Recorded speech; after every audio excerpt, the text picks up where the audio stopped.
Gomez and company here as we welcome in our pal Joe Convertino Jr. from CH Insurance for our Cup of Joe. Joe, what is happening? How are you this week?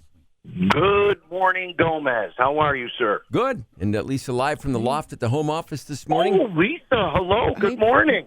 Hi, Joe. Good morning. Joe, Are you guys a little upset from that Cuse game or in a good mood? Not upset. I know it was I want to call it like a must-win, but we were discussing earlier, at this point, I think they, would have to flat out win the entire ACC tournament to, still be in the conversation to make it into the tournament. The haunting of Joe Girard III. Right, exactly. He had a great game. Good for him. 21 points. He had that 4-point play toward the end of the game. Yeah, he played well. I don't know, guys. I think we win 2.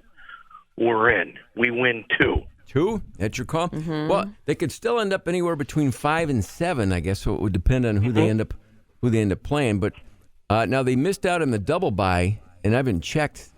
Do they definitely have the first bye or not necessarily? I think they have the first one. But, man, there's like, 4 days, and the double bye, it's just, even I'm confused. But all that comes out Saturday. But we just got to make a good showing. Either way, 20 wins. Remember when 20 wins used to guarantee you? Sure. Yeah. In the old days. Now it's, hey, you got to do it in the tournament, in your own conference tournament. So we're playing okay, but it showed last night that we really need a center. And I love the team, but Brown's really a 4, right? And Bell's got to stay out as a 3. We need a solid 4 and 5. Once we have that, I think we're at the next level. Yeah, and McLeod's injury, obviously, and then Patterson with a red shirt, and then Jesse Edwards transferring last year. I mean, a lot of things obviously come into play when you're putting a team together. But Malik Brown, it's what is he, 6'8"? Solid, 6'8", and a good, solid player, no doubt. But like PJ Hall and some of these other teams that have just these big loads down low. It's just physically, it's hard to compete. It's definitely hard. But Coach Red, we're still moving. He did a great job with what he had. So it's looking up in Cuse country. Well, Joe, how about from your end here? I know the last couple of days, we've gone from a week ago we had like a foot of snow on the ground. And there were a bunch, when I drove home from work last week on the day when all that snow was, I went by probably 4 or 5 little fender benders, a couple of those ones where people spun out in the median, a couple of low-speed impact ones because the going was slow, so it didn't look like, fortunately, anybody got hurt. But once you get it all cleared away and then the process starts, where do people go? Like, what's the first step when they have that kind of an incident? Yeah, so you're talking, the claim process. What happens when someone has a claim in their auto or home, and, the first thing is take a deep breath, right? Everyone has to relax and stay calm. Hopefully no one's injured, right? If there's an injury, obviously grab 911 and all of that. But, most fender benders and things of that nature, even with the winter we've had and those types of claims, a good percentage do call the police and get a police report, right? Unless you're comfortable with the person that hit you or you hit them and it's cordial, you have to exchange the right information, guys, right? You got to get their insurance card. They got to give you their insurance card. Not necessarily the agent, the insurance card that shows they're either with the Travelers or State Farm or Hartford or Geico, all of that. And then, you exchange information, obviously the name, get a cell phone, take a couple photos. A lot of people are impatient and we can't wait for the police, right? If there's a lot of damage and, he said, she said, you're going to want to get the police. But, just stay calm, and then basically either that day or the next morning, most consumers call their insurance company. They all have 800 numbers, and you get a claim report. And as an agency, guys, we get a copy the next morning of, Betty Doe that had a car accident, and that's when we try to get involved and be a liaison, in this frustration. I don't know if any of you ever had a claim, maybe, Lisa Gomez explain it, and just, is it frustrating? But you want to make sure you're taken care of. It is frustrating because there's a lot of back and forths and a lot of emails and a lot of, we don't handle that aspect of it. Here's the number of the place that does. Or it's the other person's. You got to go through that. We're not allowed to do that.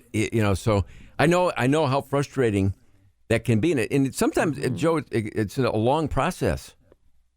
Yes, it could drag out, especially if they don't know who's at fault. So what happens is your car gets fixed, right? And then your insurance pays for it. And then there's a term called subrogation where maybe it's 70-30 Lisa's fault, Gomez is 30%, and you could get money back or owe a little more based on the percentage. But, typically you try to avoid that, but that's where a good agent needs to come in and help you, right? When you're frustrated, that's another reason we're in your corner, right, guys? I mean, we try to help. We're not the ultimate decision maker of the claim, but we want to guide the consumer through the process. The other question that comes up is, how long do I have to file a claim?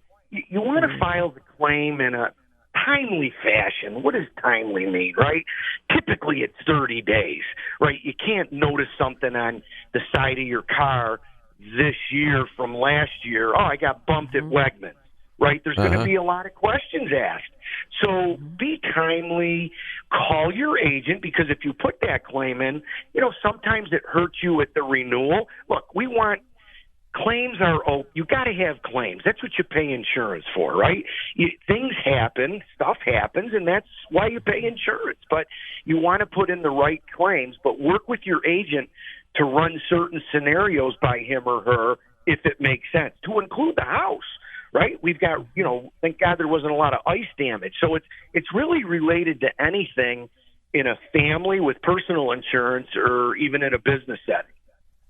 Good stuff. It can be complicated, but that's why, Joe, it's great having a local guy that you can call and talk to or go visit in person and get a lot of these answers to the questions, and have somebody, guide you through the complicated process. That's definitely the word, guide through the process. Yes. Joe, thanks. Always good to talk, and we'll chat again. Another Cup of Joe from CH Insurance coming up here in a couple of weeks. You got it, and happy St. Patty's Day. Wow, that's next true. week. We won't talk to you before then yet. Do you have any plans there? Who knows? The parade downtown. Didn't you lead the parade once, Gomez? No. I mean, last year, Ralph Rotella, the shoe repairman, was the gale of the parade, and so he invited us to walk with him last year. And that's right. Over the years, we've been in it at different levels, but that was last year, I will say, the closest to the front of the parade I've ever been. Yeah. I didn't know if you'd have the Galaxy float, with the team, and throwing candy and beers and corned beef sandwiches, all that stuff. I would be in favor of throwing corned beef sandwiches. Let's just have a nice day where it's at least 50 and above. Yeah. Joe, thanks. I'll put you on hold just for a second, okay? You got it. Thank you.